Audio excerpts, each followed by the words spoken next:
Estuvieron en la conferencia magistral que impartió nuestra hermana Carmín.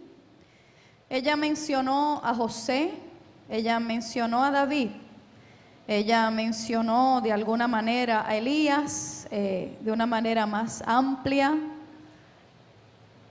Y pude captar a través de lo que ella nos exponía que la historia siempre es dinámica. Y que hay distintos tiempos con distintos ritmos, con distintas realidades sociales, económicas, políticas, familiares, culturales, y añádale todo lo otro. Y es importante decir eso porque a través de la Escritura vemos todo un mosaico de realidades distintas y diferentes, pero hay un constante o hay una constante, y es que Dios es fiel. Amén. A través de los últimos años, en boca de mucha gente hay una afirmación pesimista. Esto va de mal en peor. No solamente cuando miramos el mundo, sino cuando miramos la realidad en Puerto Rico. Esa es la afirmación constante de nuestra gente. ¿Y quién es la gente?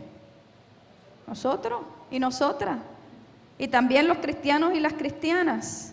Nos escuchamos muchas veces decir esto está o va de mal en peor.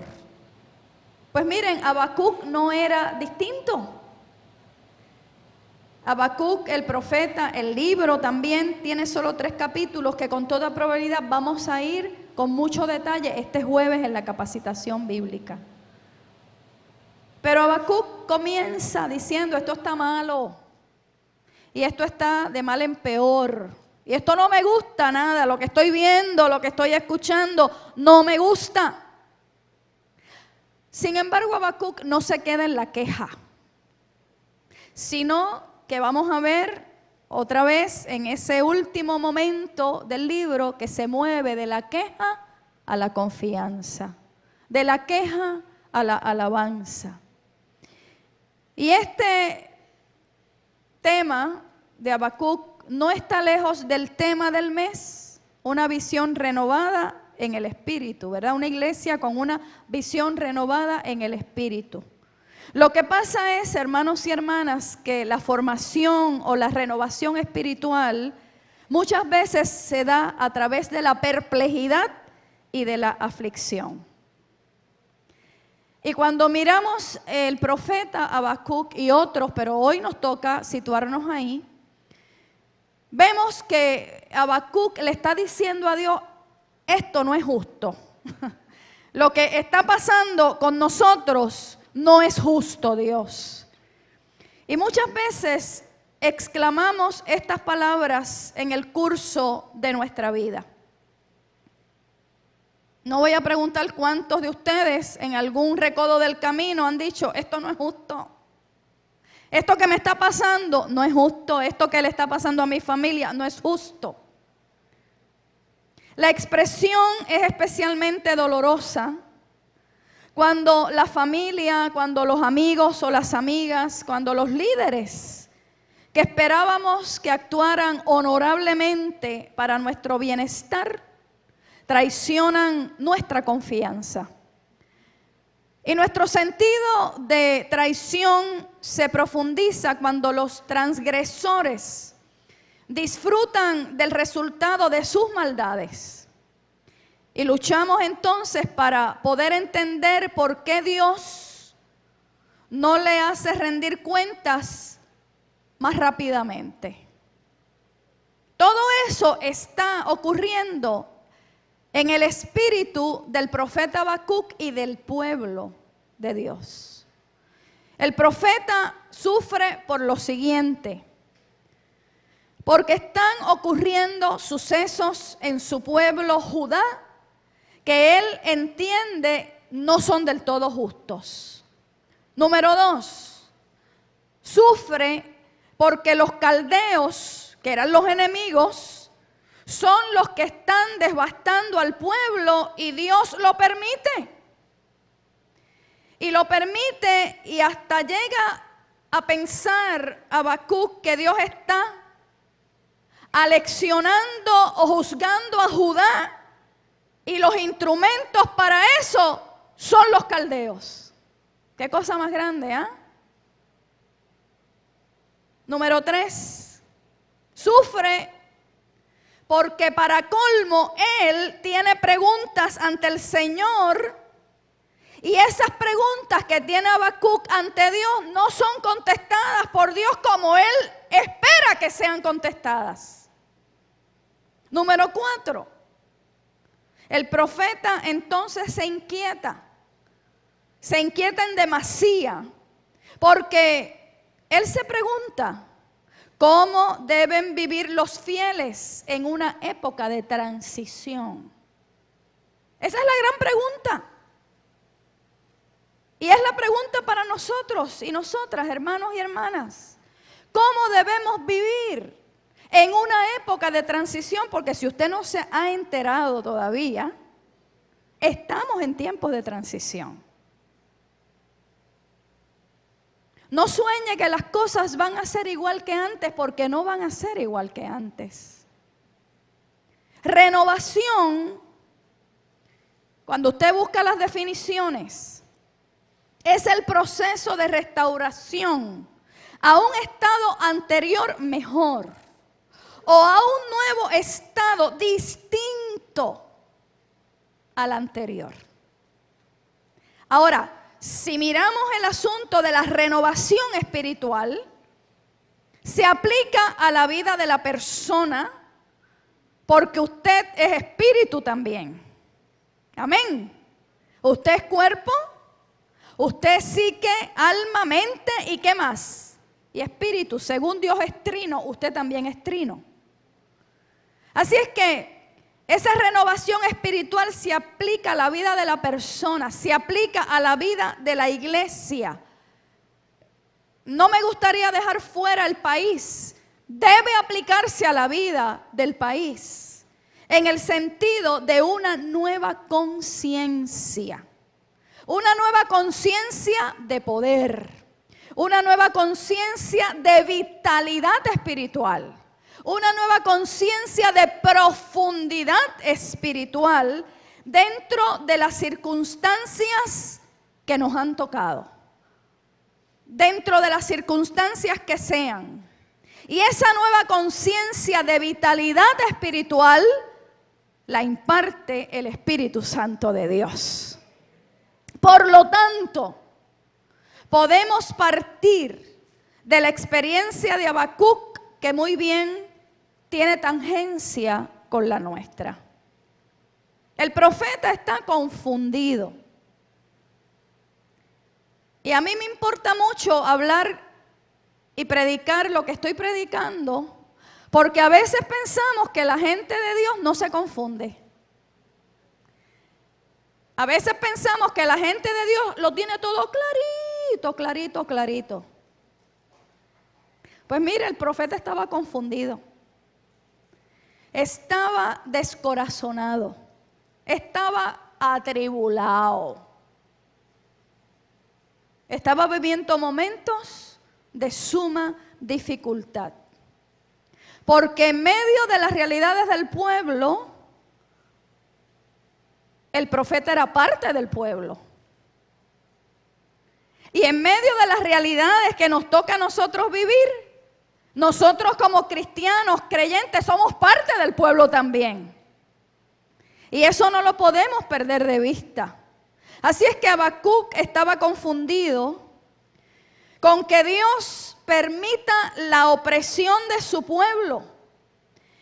Y el profeta discute con Dios ante la vista de un evidente desastre. Y por eso se atrevió a desafiar a Dios. No estoy leyendo todo lo que está ahí porque no nos da tiempo hoy. Pero yo les invito a que vengan el jueves para mirar los capítulos. Son 3 nada más. Así es que vamos a tener el jueves un mini maratón bíblico. de lectura bíblica y de discusión, ¿no? O de reflexión en torno a la Escritura.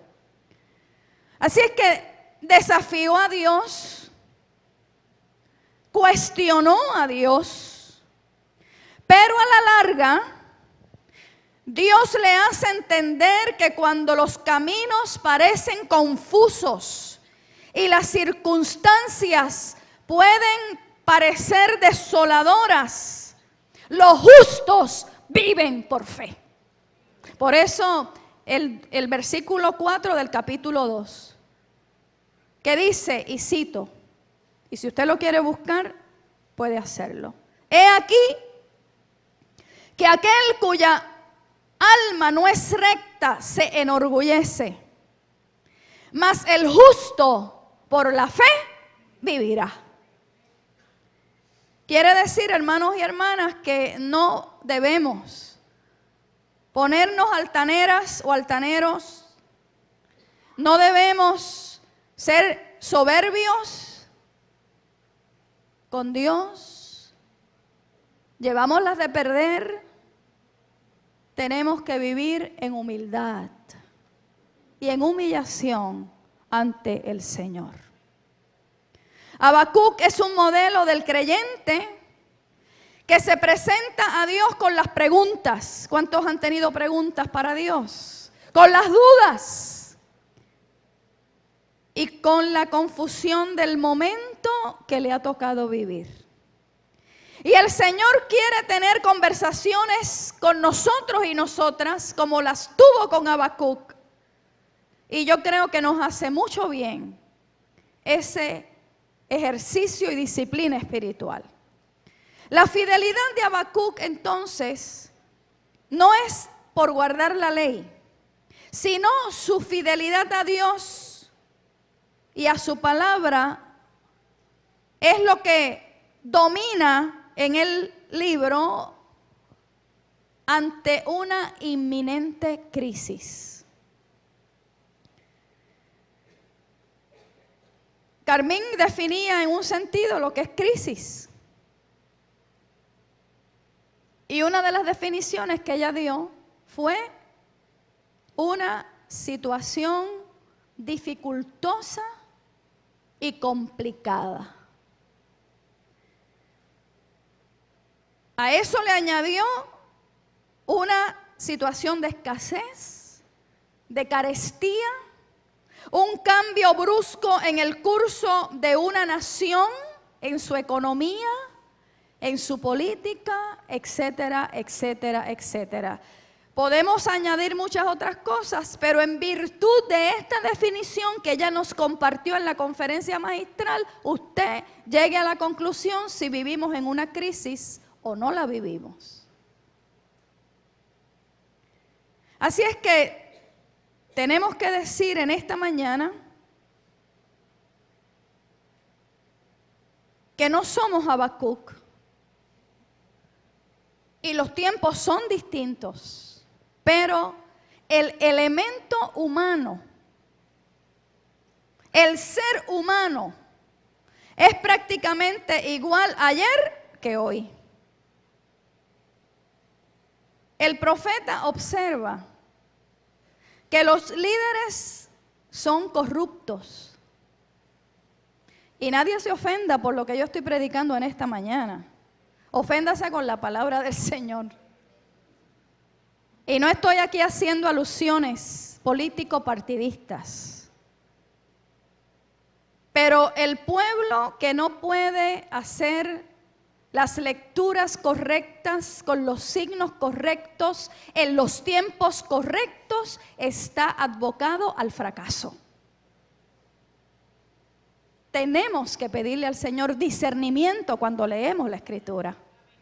Y tenemos que ser valientes y aplicar las claves hermenéuticas a los momentos que nos toca vivir. Y el profeta observa que los líderes son corruptos y que son indiferentes a las leyes y a los principios divinos, que no practican la justicia y no están por el bienestar del pueblo, que sus pecados dañan material y espiritualmente a quienes tienen que ayudar, Porque después de todo, en la política, y la política en el término amplio de cómo se administra la justicia, de cómo se administra una ciudad, de cómo se administran los bienes de un pueblo, aquellos que los pueblos eligen para que les gobiernen deben tener claro que están llamados, y Dios los permite estar ahí para servir en su nombre. Porque Dios sube, pone y quita reyes, gobernantes, etcétera, etcétera. Así es que en tiempos difíciles tenemos que tener fe y confianza en Dios. Y yo sé que esta predicación de esta mañana quizás no es un duérmete nene, duérmete ya. No es un rookie de sillón de cuna. Es una proclamación con un elemento profético. Yo no me paro aquí, hermanos y hermanas, a improvisar ni a inventar. Yo me paro aquí después de haber orado, después de haberle pedido al Señor dirección. Yo me bajo de aquí hoy, en esta mañana, después de haber proclamado, y créame que ya cuando yo me monto en el carro y estoy saliendo de aquí, le estoy diciendo: Señor, dame la predicación, el mensaje, tu palabra para el próximo domingo. Y estoy cavilando con Él toda la semana. Así es que en tiempos difíciles, en tiempos de crisis, tenemos que tener fe y confianza en Dios. ¿Cuántos dicen amén? No que las cosas van a cambiar a favor nuestro necesariamente cuando nosotros queremos, como nosotros lo queremos, a la hora que nosotros le decimos a Dios que tiene que actuar. Miren, las grandes preguntas que brotan de la experiencia de Habacuc y de su gente se aplican a nosotros en el día de hoy. Por eso es que dice el Nuevo Testamento que la palabra de Dios es viva y es eficaz. Y es más cortante que toda espada de dos filos, que penetre el alma, que discierne los pensamientos. Y esa palabra de Dios, que es viva y es eficaz, de alguna forma siempre nos ubica en la brecha. Y la primera pregunta que está ahí en el libro de Habacuc, de alguna forma, y la estoy parafraseando, claro está, es si tenemos confianza en Dios, sin importar las circunstancias que nos estén rodeando. ¿Tenemos confianza en Dios? Dios es digno de nuestra confianza. A Dios se le puede creer.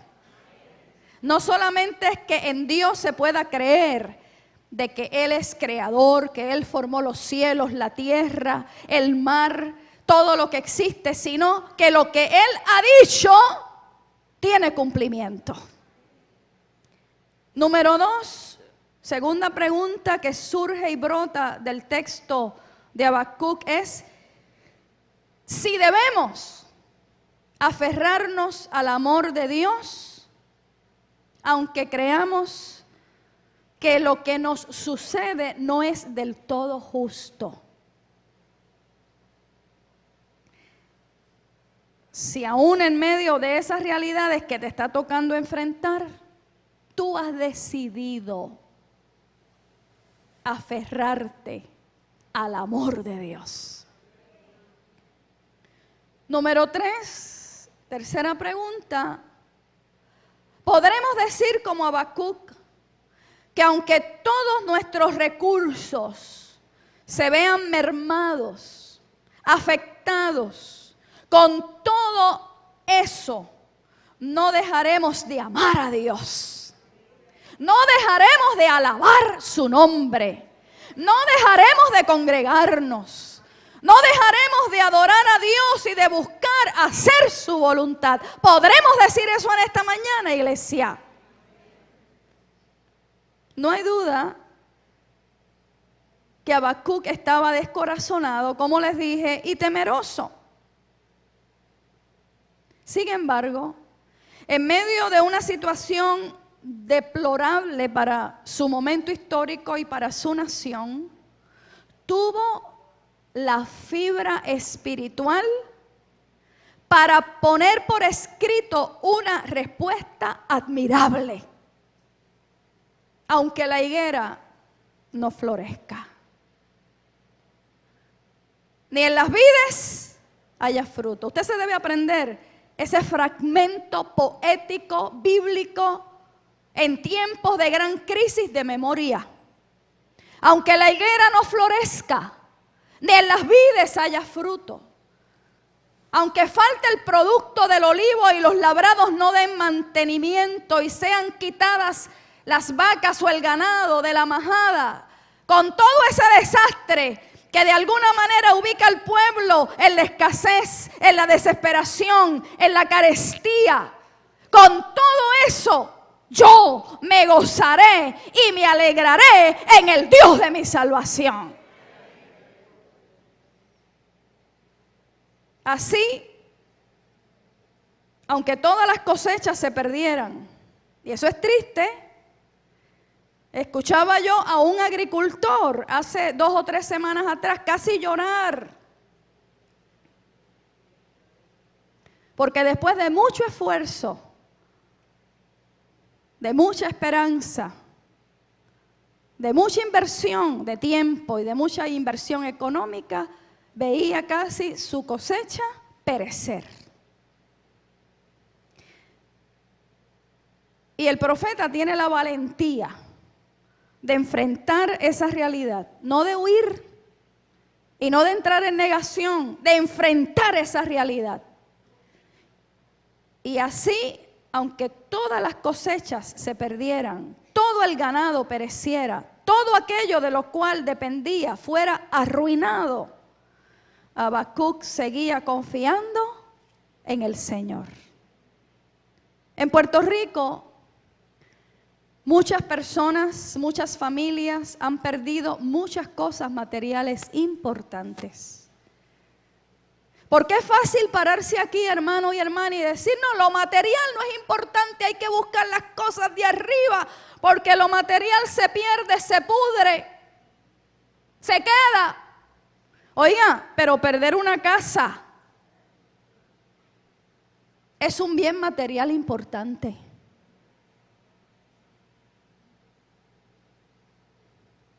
Perder un negocio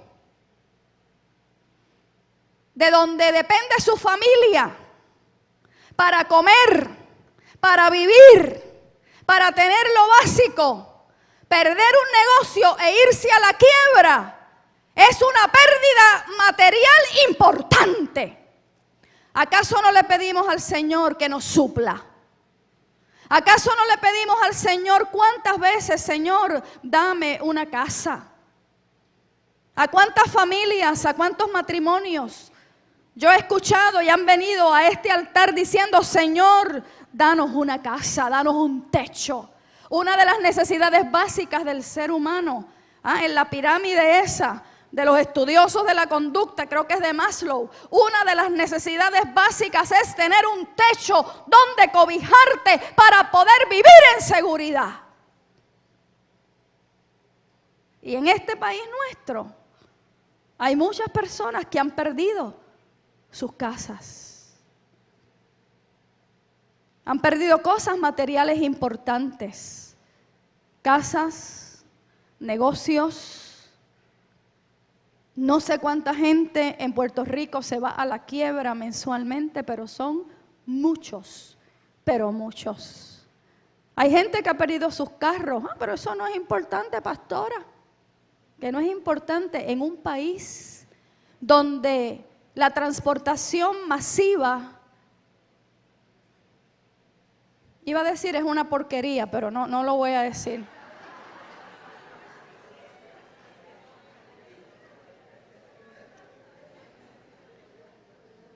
Es inexistente.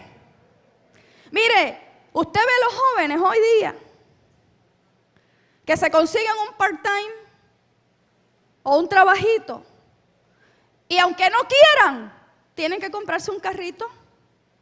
Y yo lo estoy así diciendo hoy en diminutivo, pero ese carrito paga por lo menos 380 pesitos. y se eleva el sueldo en eso. ¿Por qué? Porque si no, no pueden llegar al trabajo, porque no hay una transportación efectiva en nuestro país.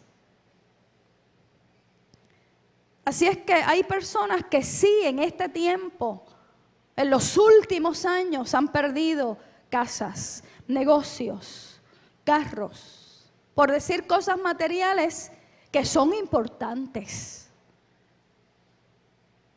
Muchas familias han perdido hijos, hijas, sobrinos, nietos, nietas, por la crisis del narcotráfico. A mí no me gusta decir que estamos en una narcoisla,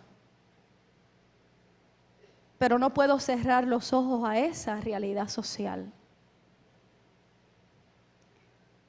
Y por el flagelo de las drogas, hemos perdido mucha gente.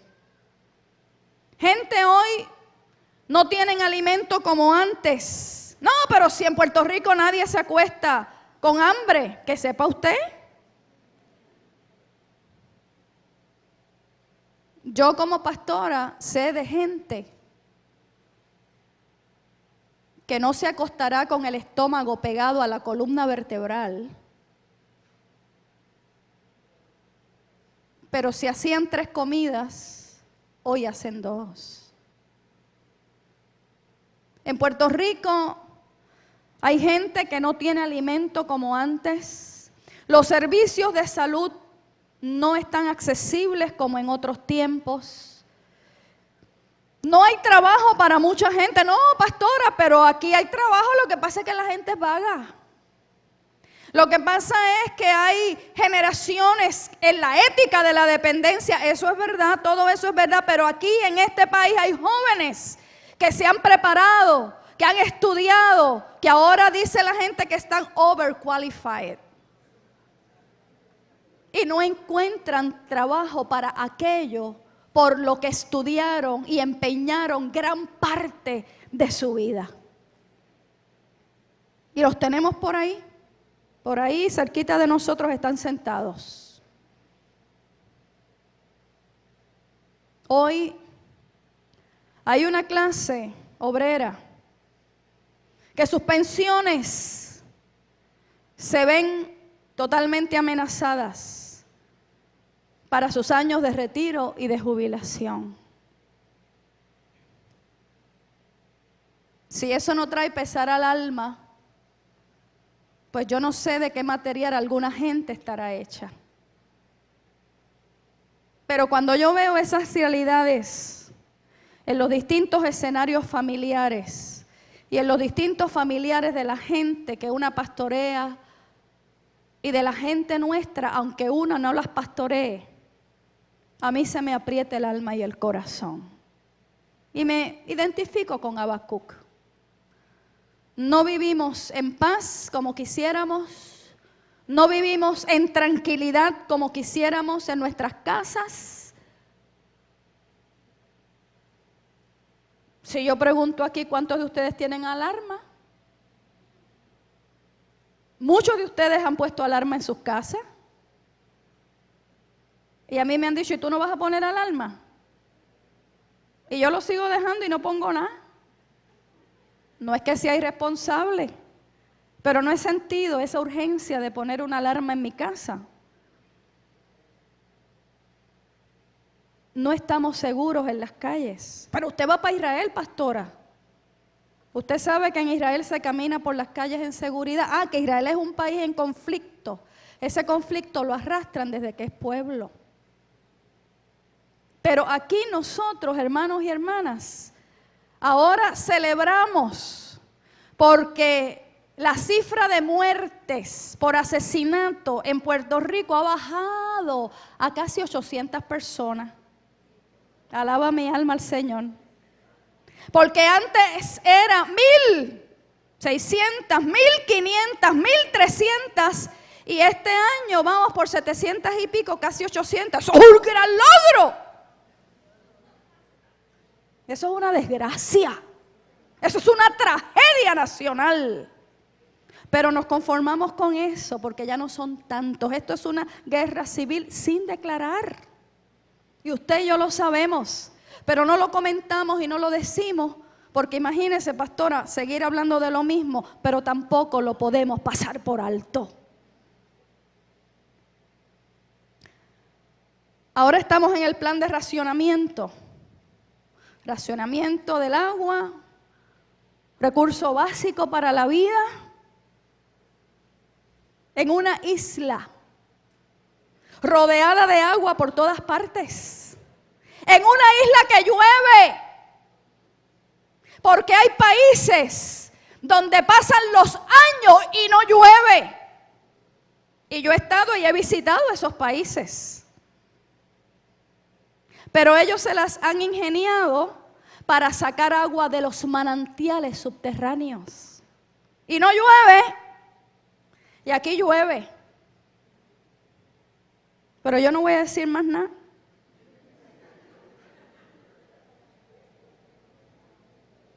Y estamos en plan de racionamiento.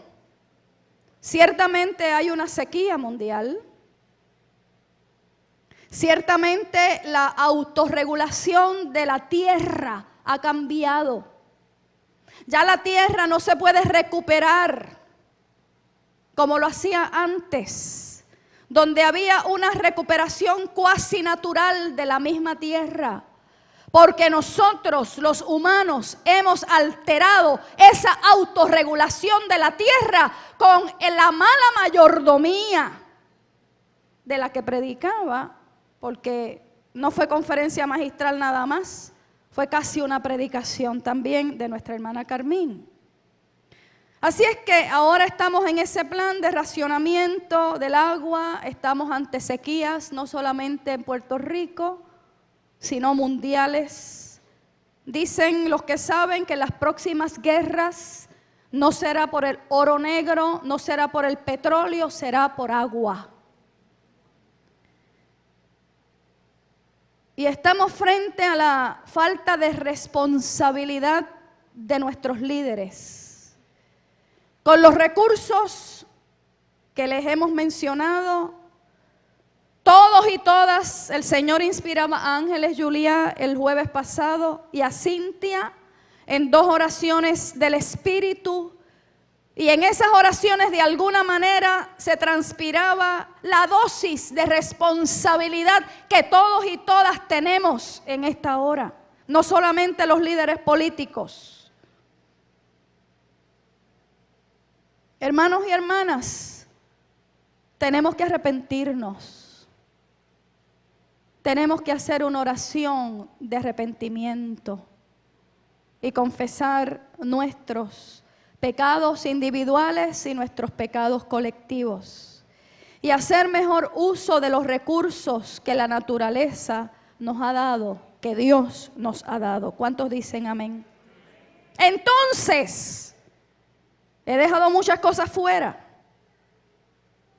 Entonces, podremos gozarnos en el Señor. Aunque tu higuera no florezca, ni la tuya ni la colectiva. Aunque, y ese aunque que está ahí en Habacuc implica, por lo menos para mí, y así lo entiendo yo, que las cosas pudieron ser distintas. Que debimos trabajar para que las cosas fueran distintas. Aunque que debimos hacer otras cosas para no llegar al punto en donde estamos. Pero aquí estamos. Y no hay vuelta de página. Tenemos nosotros y nosotras que escribir otras páginas. Y tenemos que escribir otras páginas con contenidos que vengan dirigidos por el Espíritu de Dios. Pero para ese aunque hay un todavía. Hay en ese Habacuc dice, con todo yo me alegraré. Pero la traducción original es de alguna manera, ¿verdad? Todavía, con todo y eso, con todo y lo que estamos viviendo,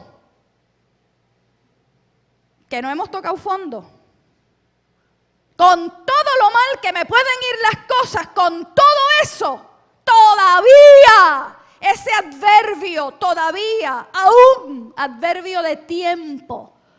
Y ese adverbio de tiempo de alguna manera se coloca en una dimensión de proyección futura,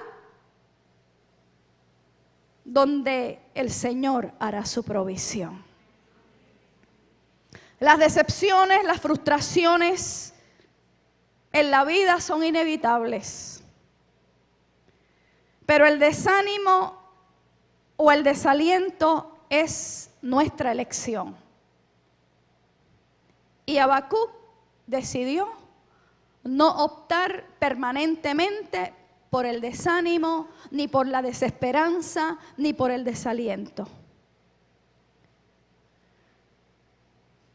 Y tengo dos conclusiones en esta mañana.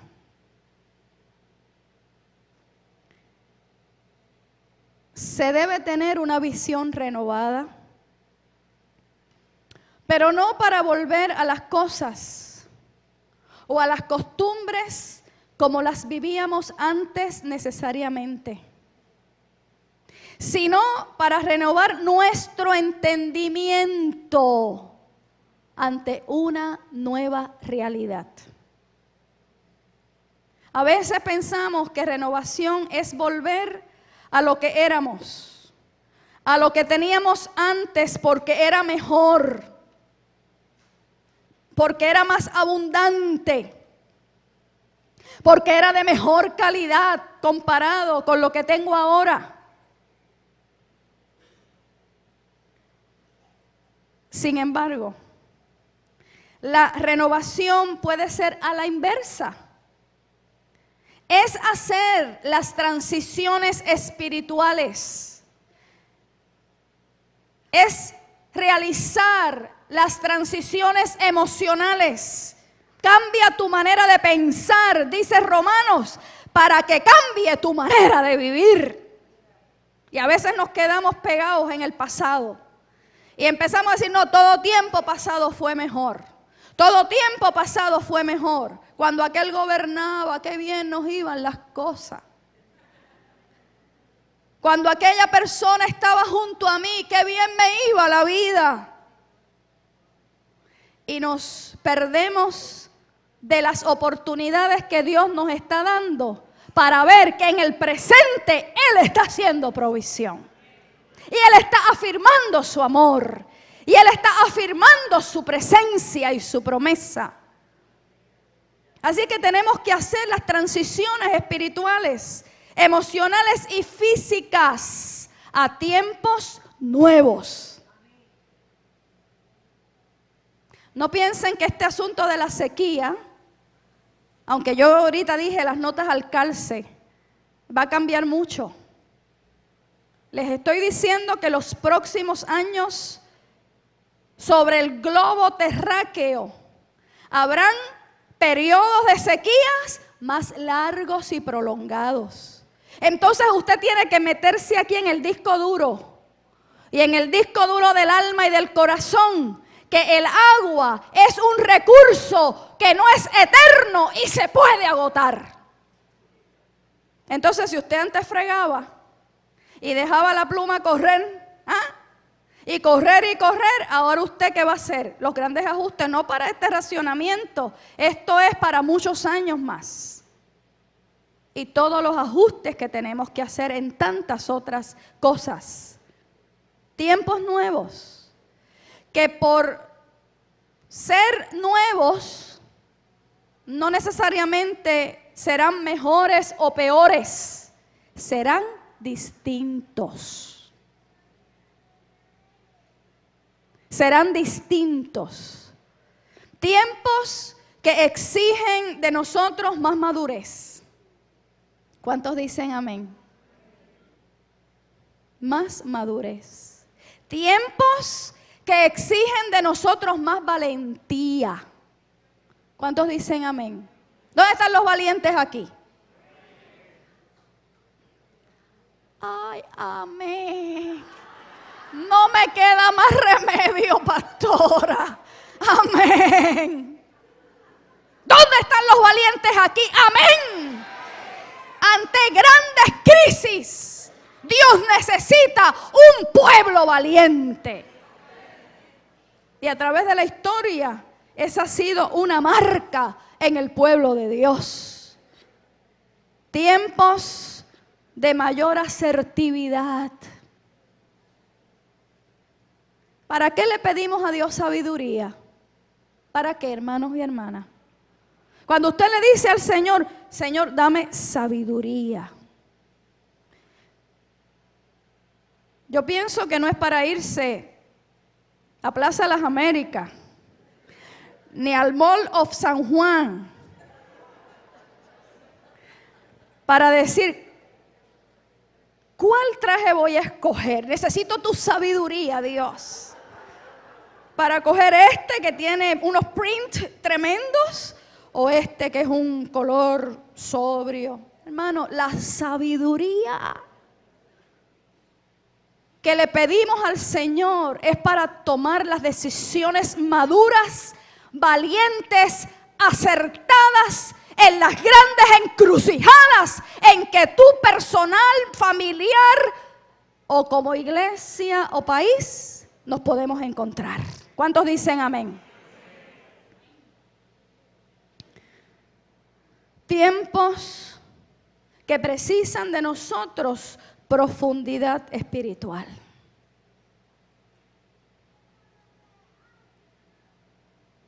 No estamos en tiempos para perder el tiempo. Vivimos tiempos, y miren lo que voy a decir, cuando la venida del Señor se acerca.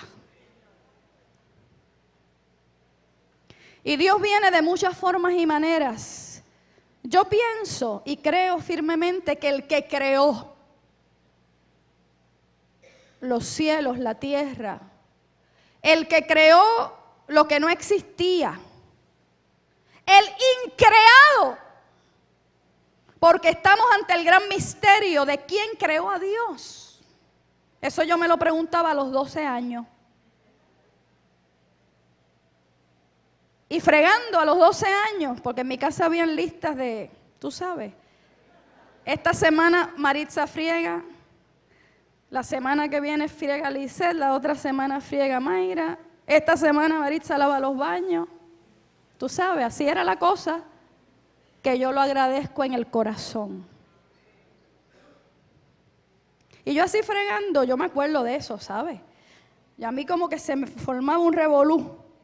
Porque yo decía, Dios es el que creó. ¿Y quién creó a Dios? ¿Quién creó a Dios?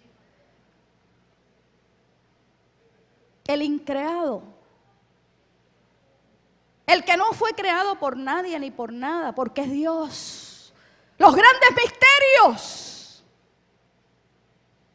Ese Dios está en medio nuestro. Y ese Dios, en la persona de Jesús que creó todas las cosas, muy bien, puede llegar y llevarnos a su morada celestial. Y lo puede hacer de manera individual. ¿Cuántos se nos han adelantado ya? Paquetón de gente. Ya se fueron. Ya se montaron en la nave de la eternidad. Claro, hay algunos que dicen, miren, para cómo están las cosas, que el Señor venga mañana. No, eso es escapismo. Las cosas están como están y en el nombre del Señor las vamos a enfrentar. Y en el nombre del Señor vamos a ser valientes. Y en el nombre del Señor vamos a ser parte de la solución y no del problema. Pero el Señor puede venir por su pueblo como Él quiera. Y si viene en una nube, como dice el escritor bíblico, que algunos exégetas dicen, eso es lenguaje simbólico, puramente simbólico, eso no va a pasar así. Y yo le digo, bueno, ¿y quiénes son ellos para decir que no va a pasar así? Si el increado puede retornar como Él quiera, a la hora que Él quiera, para buscar la gente que Él quiera. Y lo puede hacer de manera individual, lo puede hacer de manera colectiva. Yo no cuestiono los misterios de Dios.